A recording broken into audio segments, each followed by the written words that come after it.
चलिए जी, इसके बाद अगला देखिएगा, relation between gravitational potential energy and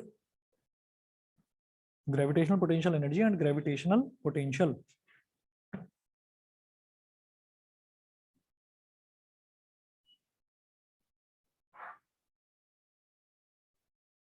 relation between gravitational potential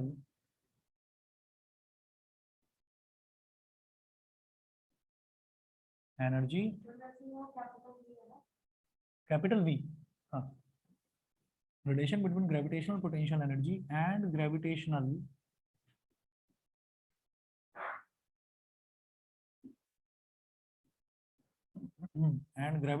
potential.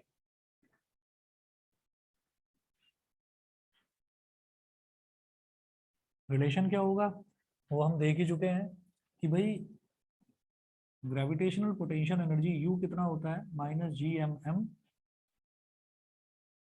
Upon small r। तो U is equal to -GM upon small r,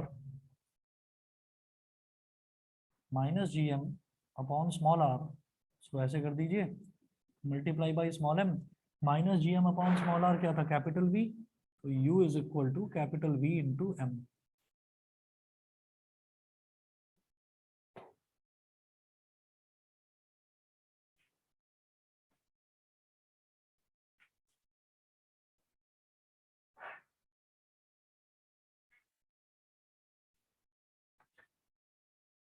चलिए जी, अगला टॉपिक नोट करेंगे, इंपॉर्टेंट है, एस्केप वेलोसिटी।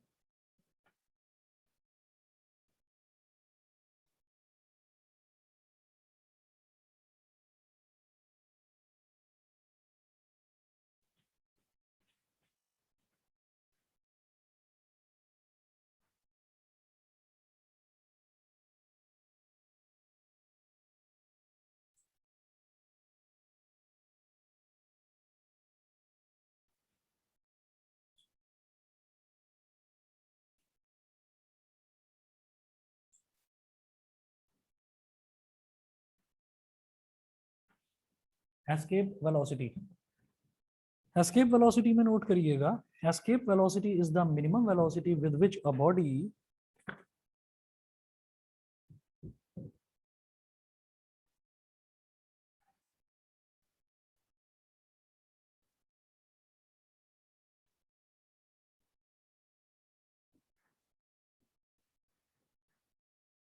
छह बज गए क्या आज? रेगुलर टाइम से 7 मिनट पहले है, आज तो जल्दी आ गए थोड़ा पहले से। चलो धीरे धीरे इम्प्रूवमेंट है। Escape velocity is the minimum velocity with which escape velocity is the minimum velocity with which a body must be projected vertically upwards, with which a body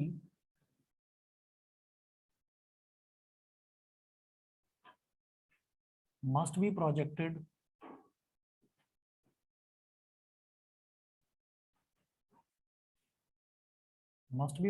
vertically upwards,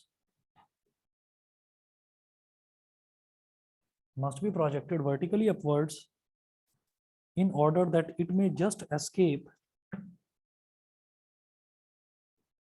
in order that it may just escape, in order that it may just escape the gravitational field of the earth, it may just escape the gravitational field of the earth।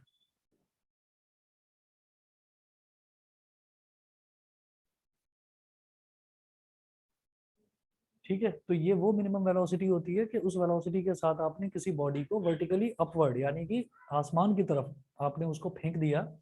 इतनी कम से कम उतनी velocity से अगर आप फेंकेंगे तो वो gravitational field, अर्थ के ग्रेविटेशनल फील्ड से बाहर चली जाएगी वो बॉडी।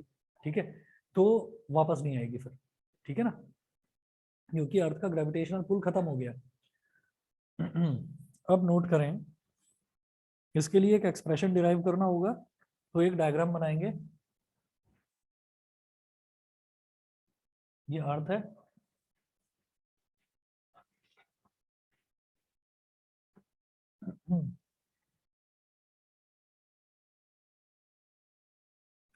अर्थ का सेंटर ओ,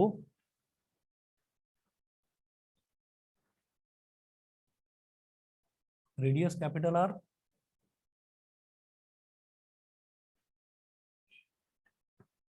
और फिर आप क्या करिए,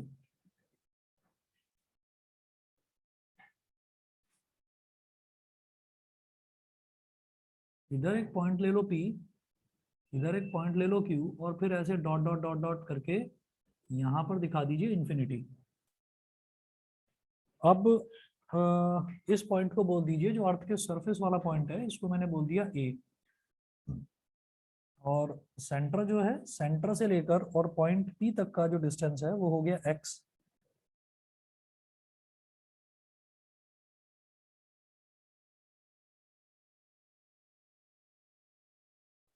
ये हो गया x। P से Q तक का जो डिस्टेंस है ये हो गया dx।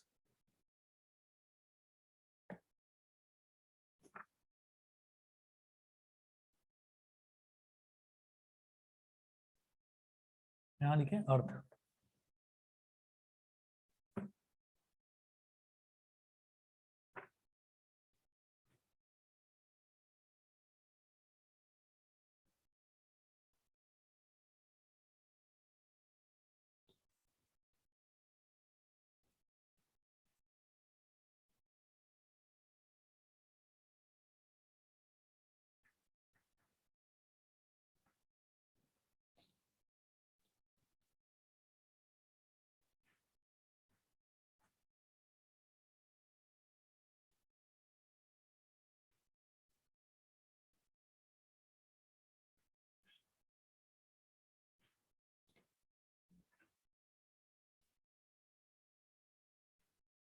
हाँ जी, अब आप नोट करें, the gravitational force of attraction on the body at point P।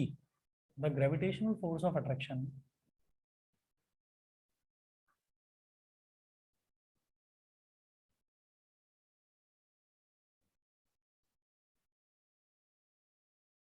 the gravitational force of attraction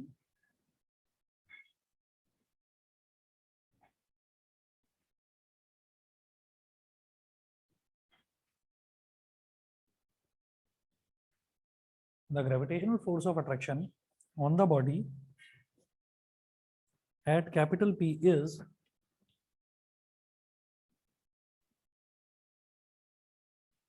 F is equal to क्या होता है, G M M upon R square. ठीक है, लेकिन मैं बात कर रहा हूँ पॉइंट P की, तो पॉइंट P तक, अर्थ के सेंटर से पॉइंट P तक डिस्टेंस कितना है, x है, तो G M M upon X square हो गया। इसको बोलेंगे equation number 1।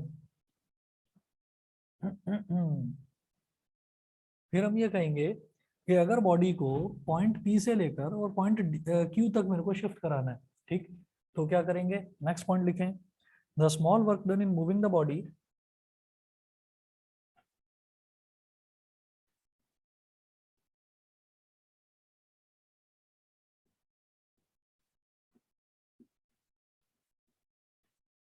the small work done in moving the body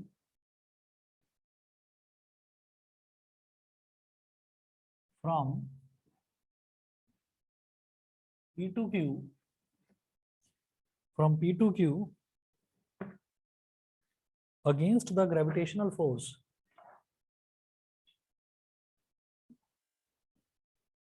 against the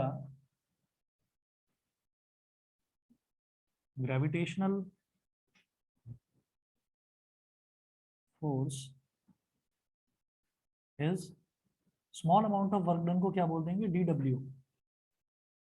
तो dw is equal to work done क्या होता है, फोर्स इनटू डिस्प्लेसमेंट, तो dw is equal to f into dx। f क्या है, gmm अपॉन एक्स स्क्वायर, और ये तो dx हो गया, dw is equal to gmm upon X square into dx। ठीक है, फिर हम लिखेंगे the total work done in moving the body, ये तो छोटा सा small amount of work done निकाला, इसको बोल दीजिए इक्वेशन नंबर 2। फिर कहें द total work done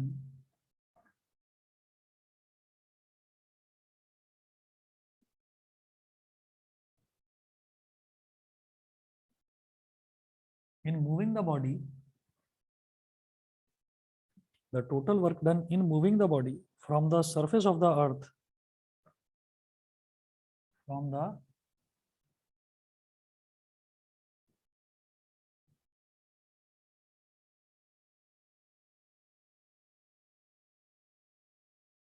surface of the earth, bracket में मेंशन करिए, small x is equal to capital R, from the surface of the earth small x is equal to capital R to a region beyond the gravitational field of earth.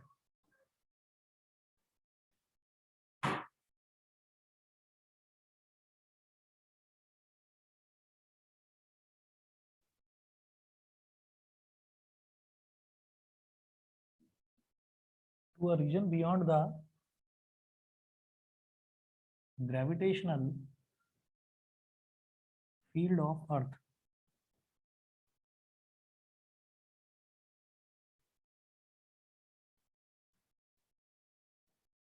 To a region beyond the gravitational field of earth will be, अच्छा gravitational field of earth कितना होगा, हमने ये कहा कि कितनी दूर होगा वो रीजन, हम ये कहेंगे कि वो होगा इतना दूर के लगभग लगभग इन्फिनिटी के बराबर, ठीक, बहुत ज्यादा दूर होगा वो रीजन जहां पर जाकर ग्रेविटेशनल फील्ड खत्म हो जाएगा। तो यहाँ पर आप लिख दीजिए x is equal to infinity will be, ठीक है, मेरी बात समझिएगा, the total work done in moving the body from the surface of the Earth, मतलब कि बॉडी इनिशियली मैंने माना कि बॉडी पॉइंट पी पर थी, ठीक है, मतलब अर्थ की सरफेस से थोड़ा सा ऊपर थी, तो यहाँ पर इस बॉडी पर कोई ना कोई फोर्स तो लग रहा होगा, वो फोर्स होगा gravitational force of attraction GMM upon x square, GMM upon r square होता है, हमें मालूम ही है, ठीक है, तो वो तो ये वाला फोर्स हो गया। उसके बाद हमने कहा अच्छा इसमें m क्या है, m है, कैपिटल M है अर्थ का मास और स्मॉल m है बॉडी का मास। फिर मैंने कहा कि अगर स्मॉल p से स्मॉल q तक शिफ्ट कराना है तो वर्क डन कितना होगा, फोर्स इनटू डिस्प्लेसमेंट, फोर्स कितना था जो बॉडी पर ऑलरेडी एक्ट कर रहा था, GMM अपॉन x स्क्वायर, ठीक है, इनटू dx, ठीक, आप ये कहोगे कि भाई इतना फोर्स, ये फोर्स तो नीचे की तरफ लग रहा है ना, तो वो अगेंस्ट द ग्रेविटेशनल फोर्स क्यों लिखा कि मुझे उसको उठाने के लिए कम से कम इतना फोर्स जरूर लगाना पड़ेगा, तभी वो बॉडी, क्योंकि इतने फोर्स से वो बॉडी यहाँ पर खिंच रही है, तो मुझे कम से कम इससे ज्यादा ही लगाना पड़ेगा एक्चुअली, हाँ, तो इससे थोड़ा सा हमको ज्यादा ही लगाना पड़ेगा तब वो ऊपर की तरफ उठेगा, इंटू dx, ये हो गया, तो फोर्स इंटू डिस्प्लेसमेंट क्या हो गया, हमारा वर्क डन हो गया। अब मैं ये कह रहा हूँ कि मुझे जो बॉडी को प्रोजेक्ट करना है, जो बॉडी को फेंक देना है अर्थ के ग्रेविटेशनल फील्ड से, वो बाहर चली जाए, तो वो फेंकेंगे कहाँ से, अर्थ से ही तो, ठीक है, तो अर्थ से फेंकेंगे, तो जब हम अर्थ से फेंकेंगे तो इसका मतलब हमारा जो ये x है ना, मतलब बॉडी जो इनिशियली हमने स्मॉल x डिस्टेंस पर ली थी, अब small x will be equal to capital R, ठीक है भाई, अगर बॉडी अर्थ के सरफेस पर ही पड़ी हुई है तो ये जो स्मॉल x यहाँ से यहाँ तक था, ये स्मॉल x कहाँ पर आ जाएगा, ये बॉडी पड़ी हुई थी यहाँ पर, अब बॉडी को पॉइंट ए पर ले आए तो स्मॉल x तो कैपिटल R के बराबर हो गया, ठीक है, हमने इसको इतनी दूर फेंका, इतनी दूर फेंका कि वो ग्रेविटेशनल फील्ड से बाहर चली गई, ग्रेविटेशनल फील्ड से बाहर मतलब कितना दूर, बहुत ज्यादा दूर, कितना, इन्फिनिटी, ठीक, तो हमने बोल दिया कि x is equal to R से x is equal to infinity तक मुझे इस small amount of work done को इंटीग्रेट कर देना है, इंटीग्रेट कर देंगे तो छोटी चीज को बड़ा कैलकुलेट करने के लिए इंटीग्रेशन करा जाता है, तो टोटल वर्क डन आ जाएगा मेरे पास, समझ गए, ठीक है, ऑनलाइन वाले बताएं भाई, अभिनव, नित्या, यस सर, हाँ दोबारा बोलो, इक्वल टू इन्फिनिटी, हाँ अच्छा नहीं मैं समझा नहीं, दोबारा बोलो, अच्छा ये जो पी पॉइंट है, हाँ तो वही तो कर रहे हैं कि पहले इनिशियली जो पी है वो इनिशियली पी आपका ए पर आ गया, यानी कि अर्थ की सरफेस पर आ गए हम, और फिर फाइनली जो पी है वो बढ़ते बढ़ते बढ़ते बढ़ते कहाँ पहुंच गया, इन्फिनिटी पर पहुंच गया, तो हम अगर अर्थ के सरफेस से और इन्फिनिटी तक किसी बॉडी को फेंकना चाहते हैं, प्रोजेक्ट करना चाहते हैं, तो उसमें हमारा कम से कम कितना वर्क डन हमको करना पड़ेगा, तो वो वर्क डन निकाल रहे हैं, वो वर्क डन कैसे निकलेगा, ये जो small amount of work done है इसी को इंटीग्रेट कर देंगे, और इंटीग्रेट कहाँ से कहाँ तक करेंगे, आर से लेकर इन्फिनिटी तक, इसीलिए बताया गया है कि ये लोअर लिमिट है, ये अपर लिमिट है, ठीक, समझ गए, तो ये क्या हो जाएगा, integration of D W, W लिखो बल्कि capital W is equal to integration of D W is equal to integration क्या है, G M M upon X square dx, और यहाँ पर lower limit x is equal to r और upper limit x is equal to infinity is equal to, ये जो जी M M है ये कांस्टेंट है, इसको बाहर निकालो, g gravitational constant, capital M mass of Earth same रहेगा, कोई चेंज नहीं होगा, small M mass of object ये भी चेंज नहीं होगा, डिनोमिनेटर में एक्स स्क्वायर है तो ये क्या हो जाएगा x की power -2 dx, lower limit capital R, upper limit infinity. जो x की पावर n dx है इसका इंटीग्रेशन क्या होता है, x की power n+1 upon n+1,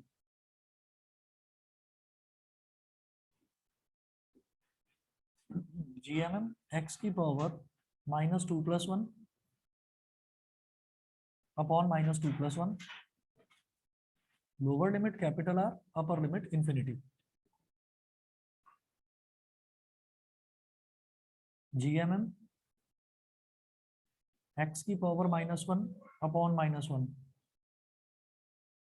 R से इंफिनिटी। अब ये -1 है, इसको बाहर निकाल लो तो ये -GMM हो जाएगा, और x की पावर -1 का मतलब क्या हो गया 1 upon x, lower limit R, upper limit infinity.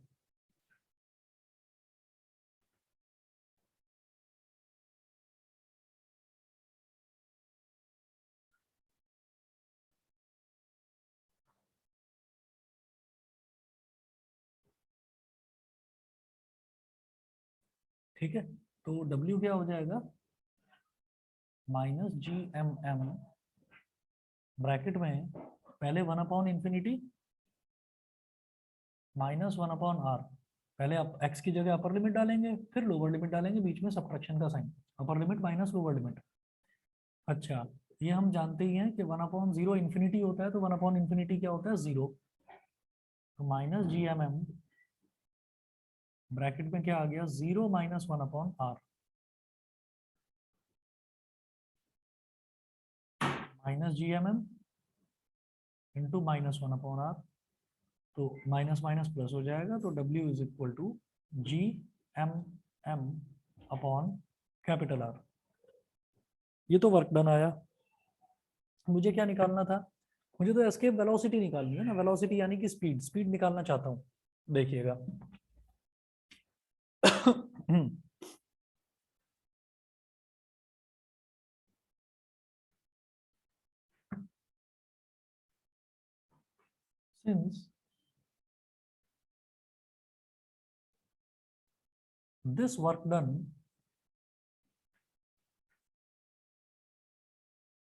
since this work done is done by the body to move out of the gravitational field of earth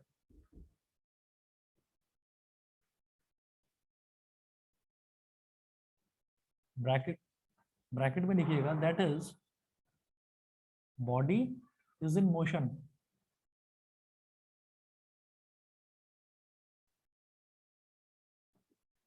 so this work done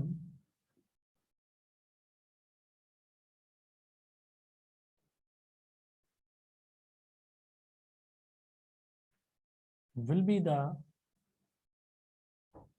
same as the kinetic energy of the body. समझ गए ना भाई, work done by virtue of its motion, उसी को तो हम kinetic energy बोलते हैं, work done by virtue of its position उसी को हम पोटेंशियल एनर्जी बोलते हैं, तो ये काइनेटिक एनर्जी होगी, एंड वी नो दैट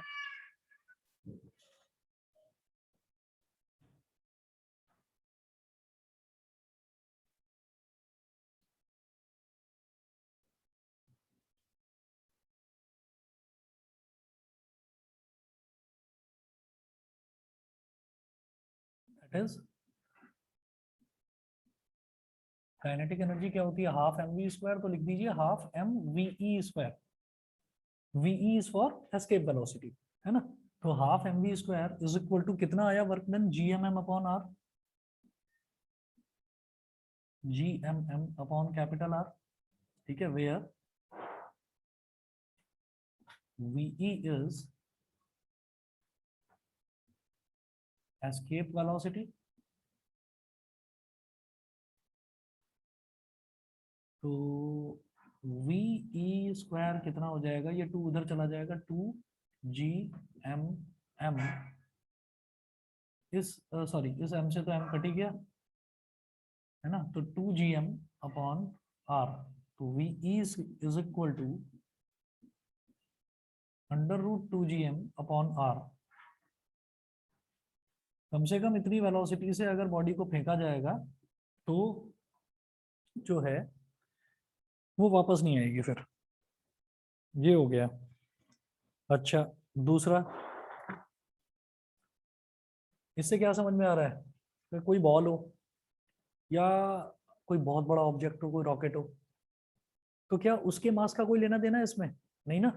यहाँ पर सिर्फ किसका जरूरत है, एक तो ग्रेविटेशनल कांस्टेंट की, मास ऑफ अर्थ की और रेडियस ऑफ अर्थ की, बस। तो escape velocity is going to be the same, ठीक है, उसमें कोई फर्क नहीं पड़ेगा।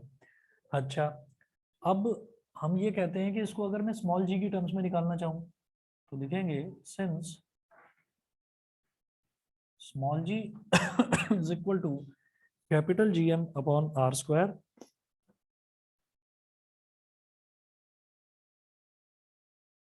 it implies that capital GM is equal to small g into r square. Therefore, VE is equal to twice of capital GM क्या है, small gr square, इसकी जगह डाल दीजिए अपॉन कैपिटल आर। अब यहाँ कैपिटल आर से कैपिटल आर कट गया, तो जो हमारा एस्केप वेलोसिटी है VE,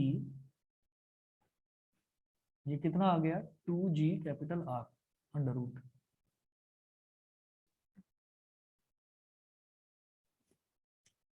दो रिलेशन हो गए इसके। उसके बाद हम ये कहेंगे कि अगर डेंसिटी की टर्म्स में निकालना हो तो क्या करेंगे,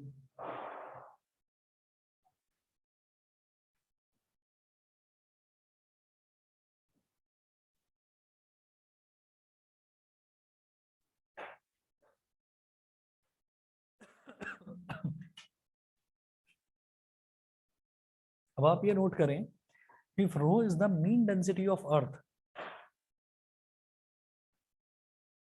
रो इस सिंबल को रो बोलते हैं, वही जो आपने 10th में रेसिस्टिविटी के लिए करा था, वही चीज। If rho is the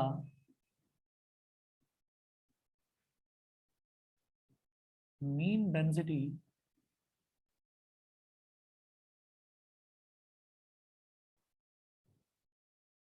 of earth, if rho is the mean density of earth, तो क्या करा जा सकता है, rho is equal to mass upon volume. M क्या है यहाँ पर, मास ऑफ अर्थ, और वी क्या है, वॉल्यूम ऑफ अर्थ। अच्छा, डेंसिटी और मीन डेंसिटी में अंतर क्या है कि भाई अर्थ है, अर्थ कहीं पर माउंटेनियस रीजन है, कहीं पर प्लेन रीजन है, कहीं पर कोस्टल रीजन है, कहीं पानी है, ठीक है। तो हम ये कहेंगे कि अलग अलग जगह पर डेंसिटी उसकी अलग अलग है अर्थ की।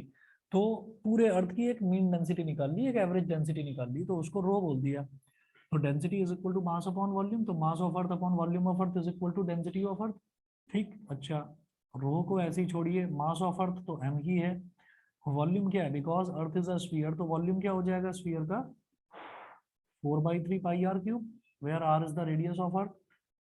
अब यहां से इसको इधर मल्टीप्लाई कर दीजिए, तो मास ऑफ अर्थ इस टर्म्स में आ गया 4/3 pi R cube into rho. अगर इस तरीके से आ गया तो आप क्या करेंगे, अब एस्केप वेलोसिटी निकालनी है तो आप कैपिटल एम की जगह ये वैल्यू डाल देंगे। Therefore escape velocity will be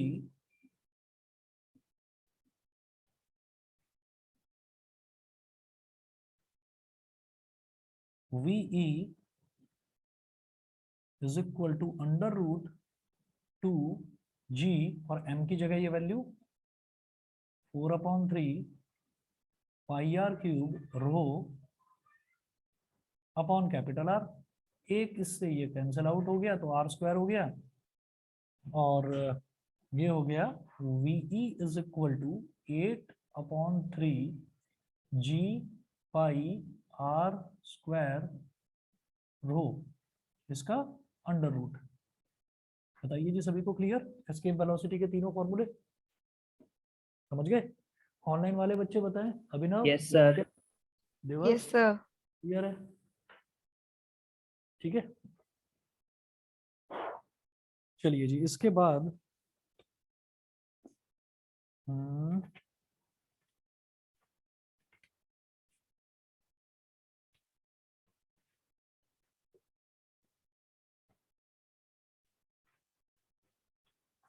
next topic note करेंगे, ऑर्बिटल वेलोसिटी।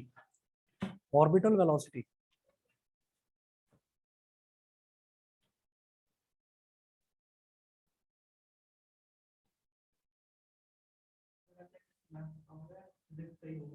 फिजिक्स का ही होगा।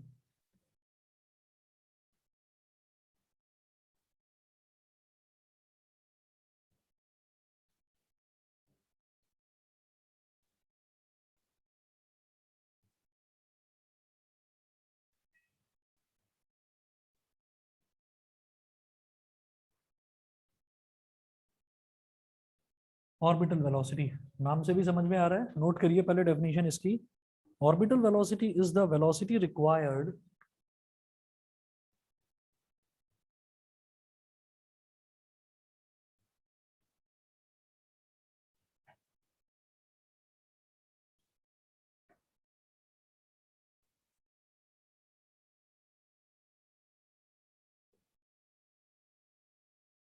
orbital velocity is the velocity required to put the satellite into its orbit.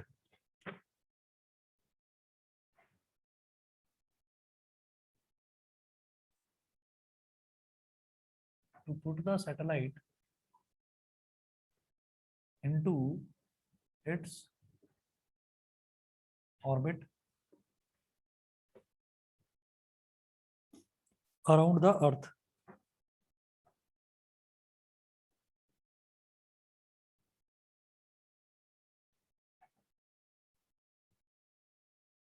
Around the earth, earth के चारों तरफ एक सैटेलाइट घूमती रहे घूमती रहे घूमती रहे, तो उसको वहां तक पहुंचाने में, अर्थ की उस रीजन तक पहुंचाने में जहां पर वो गोल गोल गोल गोल घूमती रहे उसके चारों तरफ, उस वेलोसिटी को हम ऑर्बिटल वेलोसिटी बोल देते हैं। ठीक है, ऑर्बिट का मतलब क्या हो गया कि वो एक पर्टिकुलर पाथ पर, एक पर्टिकुलर सरकमफ्रेंस पर ही गोल गोल घूमती रहेगी बॉडी। तो हम ऐसा करेंगे कि अर्थ है, यहाँ पर एक डायग्राम बनाइए।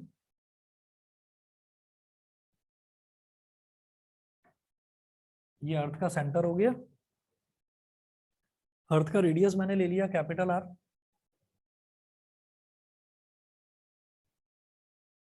और फिर एक ऑर्बिट बना लीजिए इसके चारों तरफ।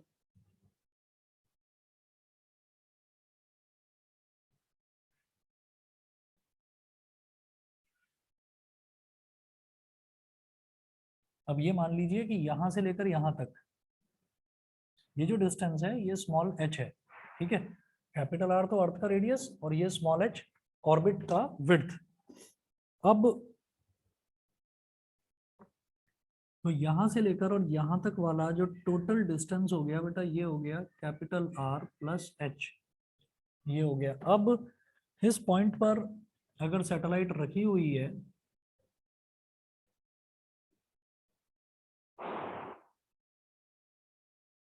और सैटेलाइट का मास अगर स्मॉल m है,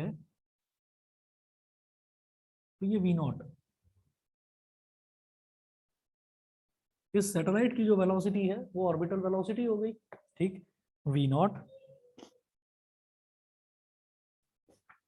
और ये इस तरीके से ऐसे घूमती रहेगी। तो उसको मैंने टेंजेंशियली क्यों दिखाया, क्योंकि अगर सर्कुलर पाथ में कोई भी बॉडी घूमती है तो किसी पर्टिकुलर इंस्टेंट पर अगर आप उसकी वेलोसिटी देखेंगे तो वो tangential to the circular region ही होगा। समझ गए? हाँ, चलिए जी इसके बाद आगे कर रहे हैं।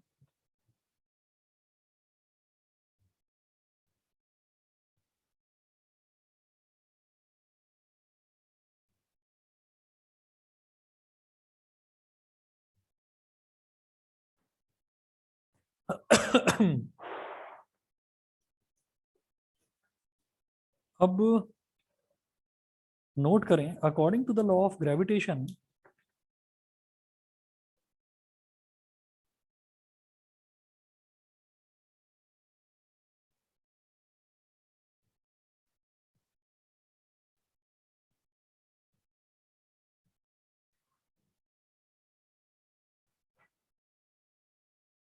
according to the law of gravitation, the force of gravity on the satellite is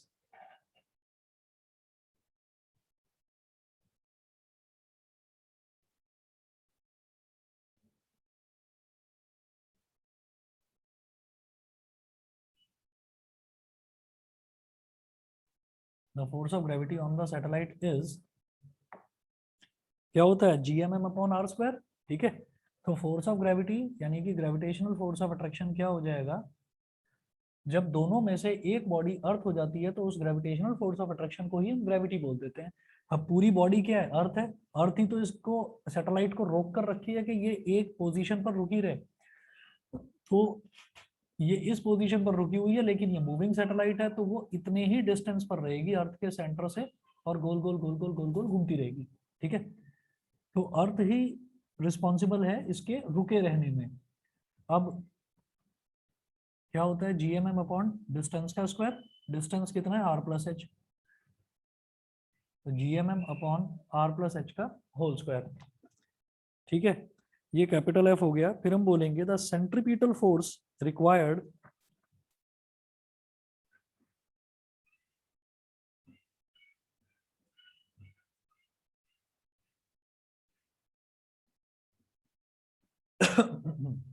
the centripetal force required by the satellite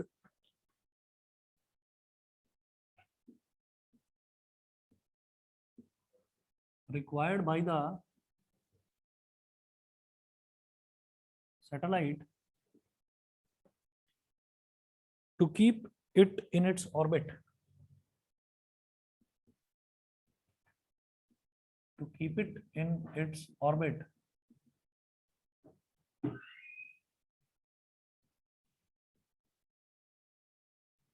तो हम ये जानते हैं कि सेंट्रीपिटल एक्सेलरेशन क्या होता है, v स्क्वायर अपॉन आर। तो फोर्स कितना हो जाएगा, मास इनटू एक्सेलरेशन, तो mv स्क्वायर अपॉन आर। ठीक, अब जो वेलोसिटी है वो क्या है, v नॉट है, तो आप ये लिखें F is equal to mv not square upon R. R क्या है, डिस्टेंस, डिस्टेंस कितना है, r प्लस एच। अगर नहीं समझ में आया दोबारा बताता हूँ, जो हमारा सेंट्रीपिटल एक्सेलरेशन होता है, सेंटर की तरफ जो बॉडी खिंची रहती है, तो वो जो सेंट्रीपिटल एक्सेलरेशन होता है वो होता है वी स्क्वायर अपॉन आर। यहाँ पर वेलोसिटी कितनी है, वी नॉट, तो इसलिए we not square.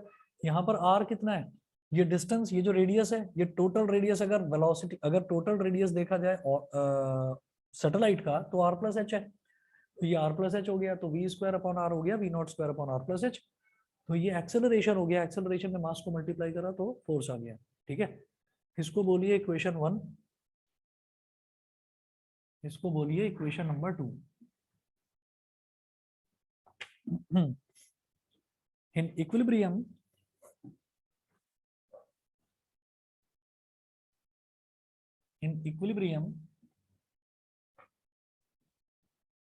both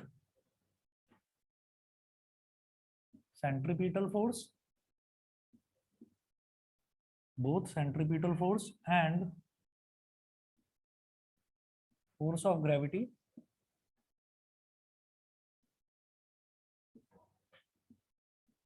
will be equal to each other.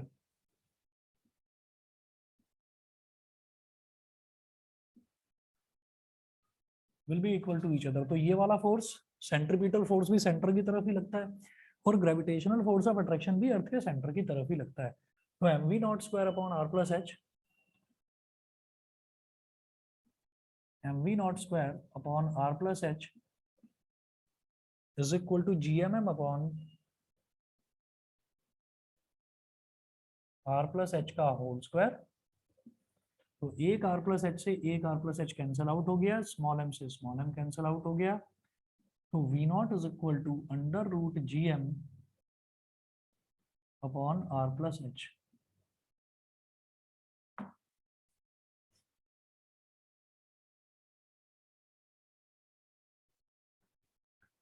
ये हमारा ऑर्बिटल वेलोसिटी का एक रिलेशन हुआ, इसको बोल दीजिए इक्वेशन नंबर 3।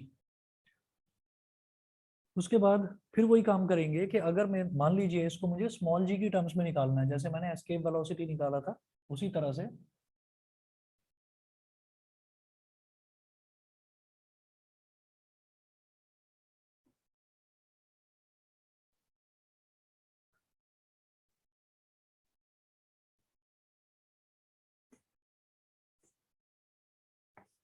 फिर नोट करेंगे since small ji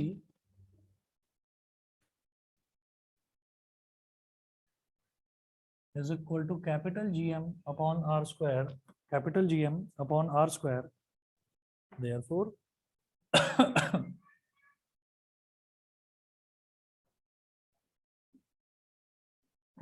capital GM is equal to small g capital R square. So orbital velocity V naught is equal to g R square upon R plus h का whole square.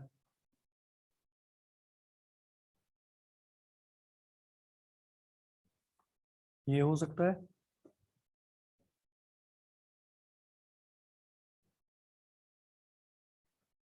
अच्छा, special case note करें।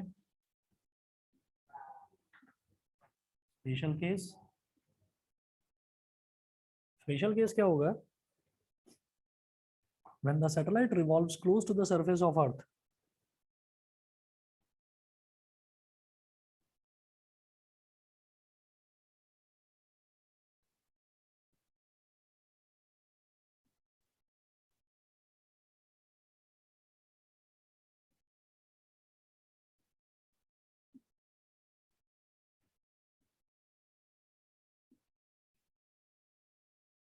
the satellite revolves close to the surface of Earth, अगर satellite अर्थ के surface के काफी close है तो ये जो डिस्टेंस है ना, ये जो विड्थ है h, ये लगभग लगभग 0 के बराबर हो जाएगी। That is h is approximately equal to 0। जब h 0 के बराबर हो गया तो हम ये कहेंगे कि v not is equal to, v not is equal to, जैसे ये वाला रिलेशन है हमारा g capital R square upon R plus 0 का होल स्क्वायर। ठीक है, तो v नॉट कितना हो गया?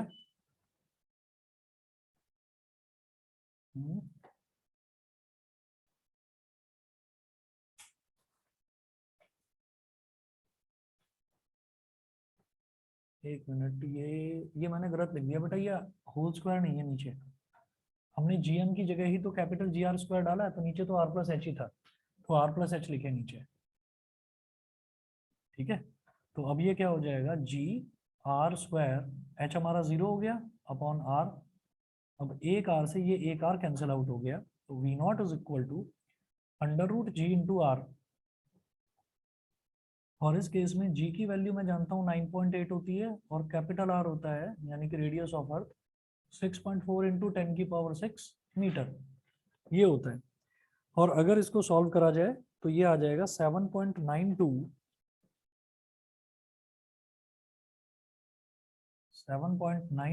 इंटू 10 की पावर 3 मीटर पर सेकेंड। 7.92 इंटू 10 की पावर 3 मीटर पर सेकेंड, ये हमारी ऑर्बिटल वेलोसिटी आ गई।